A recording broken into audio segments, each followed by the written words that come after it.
I can disrupt an individual from the level of their cell to their system, and disrupt individuals on a variety of levels, from individuals all the way up to the social fabric. Target a specific individual, change or eliminate that individual with very little attribution and trace, and be able to leave prior to any attribution. Who here actually feels like they are under surveillance pretty regularly? Everyone occupies, no? Everyone inside of Occupy. How many people here have been arrested and had at their court date, they had their phone taken into the back room? How many people here had their retina scanned? Wow. If you're targeting demonstrators, you make them suicidally depressed, and they don't care about demonstrating anymore because they're too upset. With one pulse frequency, you can just make people so suicidal they can't be bothered to act like a demonstrator anymore. All they want to do is sleep or lay in bed all day. There's an infrastructure in place in the United States and worldwide that NSA has built in cooperation with other governments as well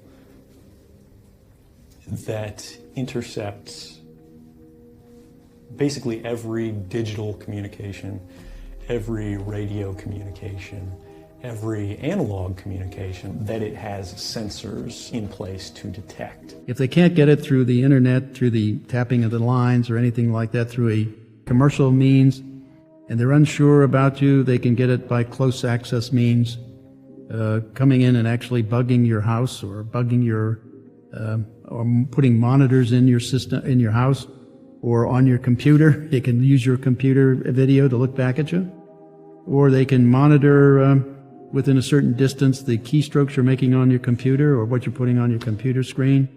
And if that's not enough, they can come in through the firewall you think you have but don't, and go through your operating system that you think protects you but doesn't, and read your encrypted email that you thought was secure but isn't.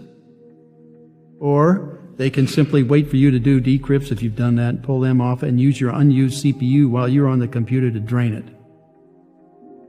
It's called active attack. We are in a new Cold War, and this is why countries are developing this.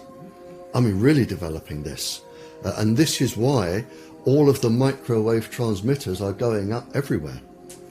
Because somebody, if they wanted to, could use them for other effects. The system is up and running. MIT was awarded a number of years ago to Woody Norris.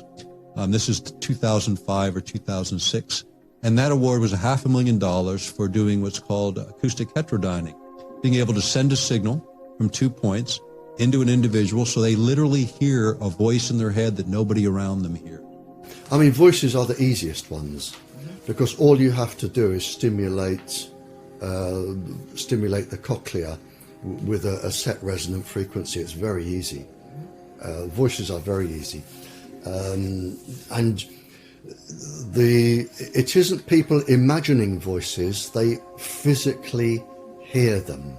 You can physically make people hear voices, certain voices, and it can be any conversation, and it can be anybody you want to hear. It can be a soft, angelic voice, it can be a god, it can be something that scares you like a devil.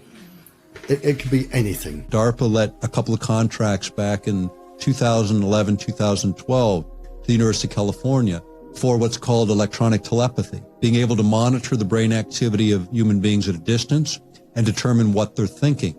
And then on a second contract, actually developing complex signals, being able to send them into the brain of another person, literally transmit a message. This is where the technology is today. What we're here to talk about today is the fact that the brain is and will be the 21st century battlescape in many ways. End of story. You will encounter some form of neurocognitive science that has been weaponized not only in your military career, but in your personal and professional lives. It is valid, valuable, and already in operational play. The brain is the current and future battle space. What's new about this is the in-close nature of this. Increasingly, we're not seeing these things as weapons of mass destruction against gross aspects of the population. More specifically, perhaps, might be targeting individuals on a level that allows either direct attribution or covert engagement with non-attribution. Formal definition of a weapon, probably the one that you've heard about most recently, most contemporaneously in the literature, is the possibility to use some form of directed energy to affect physiology peripherally and also to affect the physiology and health of the brain. Case in point here, U.S. Embassy personnel in Havana and possibly in China.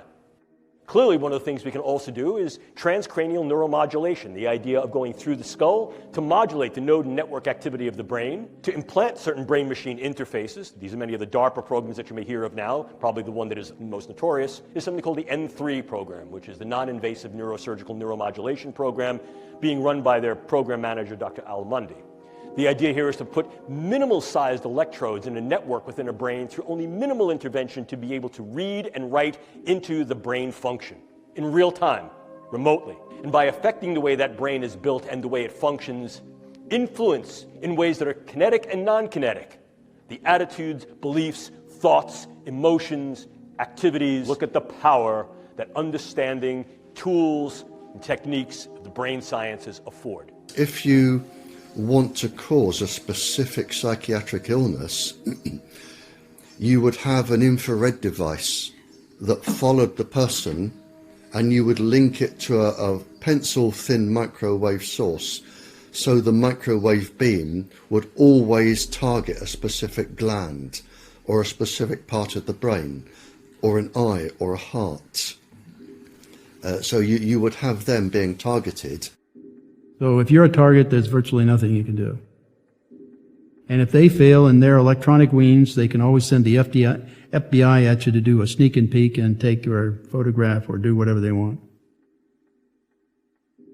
As they have done with us, by the way. So you guys are actually, in a sense, the canaries in the coal mine, right? Because the incentives are all lined up against you. Anybody see on the subway, link your metrocard to your debit card, right? And like auto refill? This is a concept which is key to everything we'll talk about today, and it's called linkability. Take one piece of data and link it to another piece of data. So for example, if you have your metrocard and you have your debit card, you have those things and you can draw a line between them, right? So that's like not a scary thing, except your bank card is tied to everything else that you do during the day. So now they know where you're going when you make purchases.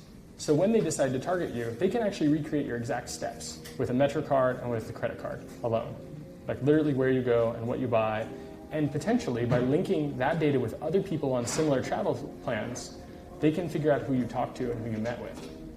When you then take cell phone data, which logs your location, and you link up purchasing data, metrocard data, and your debit card, you start to get what you could call metadata in aggregate over a person's life.